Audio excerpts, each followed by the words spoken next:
बच्चा, ये आनंद स्रोत का आनंद नहीं है, ये आनंद कोश का आनंद है। ये अंतःकरण की सतोगुणी वृत्ति है, जो संग के प्रभाव से थोड़ी देर भावुक हो गई। लेकिन जो भाव है, वो कभी घटता नहीं है। प्रेम सदा बढ़िबो करे, जीव ससि कला प्रवेश। पया में पूनो नहीं, ताते कभू न शेष। जब हमारे प्रेमानंद के अश्रु प्रवाहित होते हैं, वो एक दशा होती है, जिसे प्रेम दशा कहते हैं। अभी तो सात्विक भाव का प्रारंभ है। अगर हमारे आंसू निकल रहे हैं, तो हमारी स्थिति प्रभु में तो है नहीं ना। आप अंदर से देखो, कभी काम भी हमें परास्त करता है, कभी क्रोध भी। तो अभी वो तो नहीं आया ना।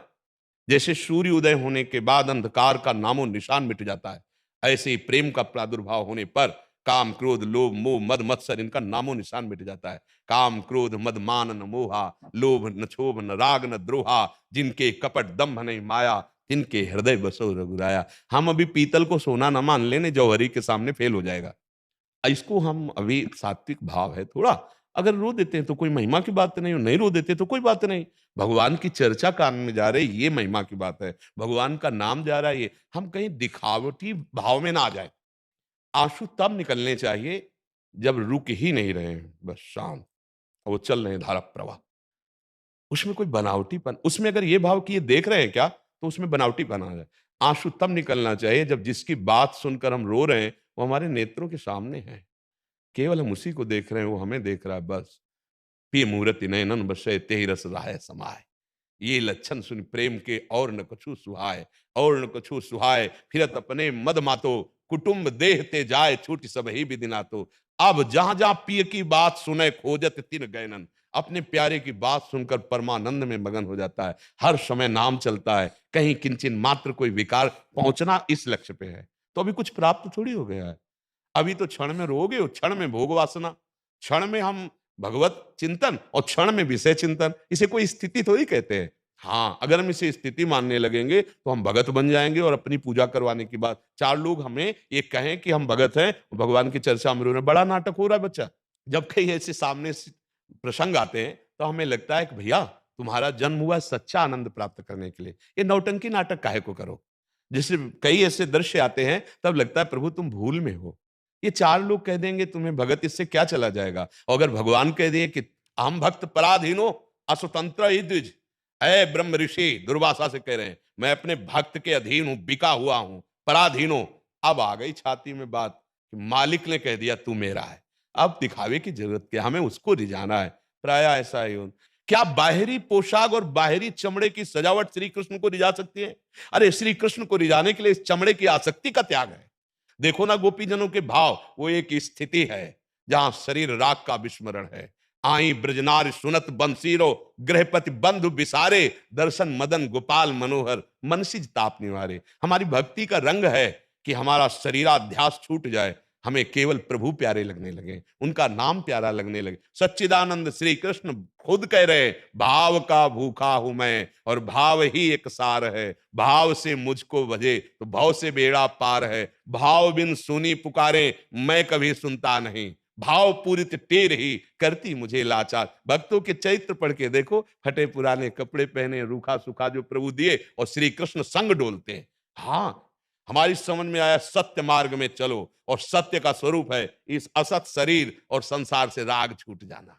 हाँ, जगते भयो फिरे बैरागी, तब वृंदावन रस में अनुरागी। तो सच्चाई के मार्ग में चलो, सब प्राप्त हो जाएगा। हम मानव देव प्राप्ति की इसी प्राप्ति के लिए जितनी भी दिव्य स्थितियां सब हमारी हैं, पर हम चले तो हम बनावटी में फंस जाते हैं। हाँ, चार जगह हम ऐसा प्रस्तुत करना चाहेंगे कि हम ऐसे हैं, हमारा सम्मान मिले।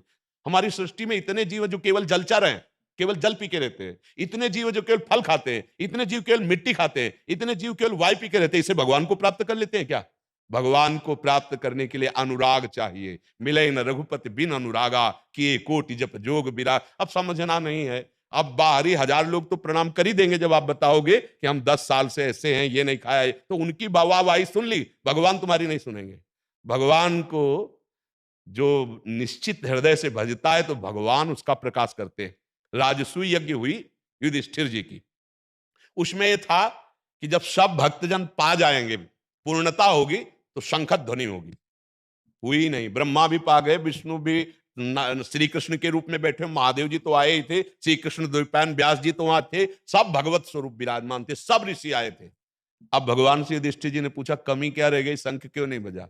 बोले कोई दैन्य महाभागवत है जो अभी नहीं पाया। दैन्य जिसको अपनी भक्ति का भी ये लेस मात्र नहीं कि मैं इतना महान हूं, रात दिन प्रभु की भक्ति। बोले प्रभु ऐसा भक्त कहां लाए? बोले आपके ही नगर में है, महाभारत की कथा है।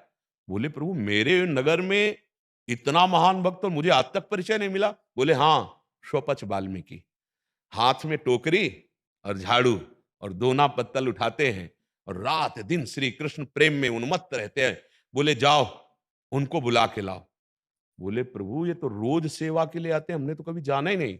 अब वो मालिक मालिक कहकर सेवा करके निकल जाते, कोई जान ही नहीं पाया। अब भेजा अर्जुन और भीमसेन को कि जाके प्रणाम करना उनको साष्टांग। अब जब उनके घर में गए तो जो हालत देखी, वो भगवान को पुकार पुकार कर रो रहे थे। जी देखा कि अरे तो धर्म से युक्त अर्जुन भीम तो एकदम मालिक। तो उनका अब नहीं तुम छुप सकते, साष्टांग दंडवत ही का निमंत्रण है हमारे महल में। बोले मालिक निमंत्रण के, हम तो रोज जूठन आपकी पाते हैं। बोले अब नहीं। तो वो ऐसे किए, भगवान श्री कृष्ण से गुस्सा होके बोले कि चैन से भजन कर रहा था, भजन नहीं करने दोगे आप सामने, कि अब तुम प्रकाशित करोगे, ऐसा होगा तो पूरा विश्व नमन करेगा। हाँ भाई हम चैन से दीन बनकर भजन कर रहे थे, पर अब तुम्हारी जैसी रुचि। पालकी गई थी उनके लाने के लिए, जब आए रात भर द्रौपदी जी ने रसोई बनाई थी कि महाभागवत भगवान कह रहे, और जब परोसा और पाया तो शंख नहीं बजा। तब सबने पूछा कि प्रभु आप कह रहे थे कि इनके पवाने से शंख बज जाएगा। बोले इनके प्रति अपराध बुद्धि हो गई तुम लोगों में से किसी की, पूछो किससे हुई? तो द्रौपदी जी ने कहा हमसे हुई। जब हमने इनको भोजन परोसा तो एक ही पात्र में सब मिला लिया, तो हमने कहा अगर राज परिवार से होते तो अलग अलग स्वाद लेते। तब उन्होंने कहा कि इन्हीं से पूछ लो क्यों मिला लिया। तब पूछा स्वपच वाल्मीकि आपने क्यों मिला लिया? तो बोले प्रभु वस्तुओं का स्वाद तो आप लेते हो, हम तो प्रसाद पाते हैं आपका, और प्रसाद में केवल भगवत स्वाद, इसीलिए कढ़ी खीर रसगुल्ला सब एक ही में मिला लिया। तब उनसे द्रौपदी इसका प्रणाम करो। प्रणाम जो किया सोई संकट ध्वनि हो गई। ये अगर भक्ति और दैन्य और छुपाव अंदर से, और ये भाव कि कोई जाने ना हमारी साधना को, हमारे भजन को, वो सीधे भगवान जानते हैं। फिर उसका जो विस्तार होता है, बिस्तरे सब जग बिमल कीरति साधु संगति ना टरे, बास वृंदा विपिन पावे श्री राधिका जो। तो बच्चा सही मार्ग में चलो, हाँ भगवत चर्चा सुनो, भगवान नाम जप करो, गंदे आचरण मत करो, गंदा नशा मत करो, गंदा भोजन मत करो। अभी सच्चाई के आंसू आने लगेंगे। अभी निरंतर आनंद, हमारे आनंद सिंधु भगवान यहीं बैठे, जो मंदिर में है वही कण कण में है, यहां भी बैठे हैं। तो जब हम सच्चाई से चलेंगे तो दूर नहीं है, यहीं वो प्रकाशित हो जाते हैं, भक्तों के हृदय में विराजमान हो जाते हैं। और जब हृदय में विराजमान तो नेत्रों से जो भी देखे चर अचर सब में भगवान, जैसे गोस्वामी तुलसीदास जी सिय राम में सब जग जानी, सब जगह अपना प्रभु दिखाई दिया। अब क्या परेशानी? ठीक है।